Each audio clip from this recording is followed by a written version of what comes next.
السلام علیکم ورحمۃ اللہ وبرکاتہ۔ مہمان کے متعلق آداب۔ فرمایا معلم الاخلاق صلی اللہ علیہ وآلہ وسلم نے کہ جو شخص اللہ و آخرت پر ایمان رکھتا ہو اسے چاہیے کہ مہمان کی عزت کرے۔ مہمان کو چاہیے کہ میزبان کے پاس اتنا نہ ٹھہرے کہ جس سے وہ تنگ ہو جائے۔ مہمانی 3 دن تک ہے، اس کے بعد صدقہ ہے۔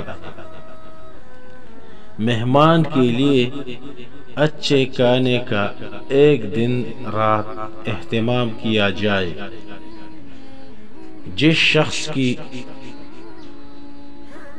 جس کی دعوت کی گئی اس نے قبول نہ کی تو اس نے اللہ تعالی کی اور اس کے رسول صلی اللہ علیہ وسلم کی نافرمانی کی۔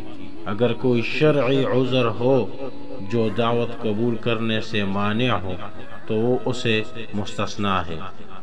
جو شخص بغیر دعوت کے کھانے کے لیے داخل ہو گیا وہ چور بن کر اندر گیا۔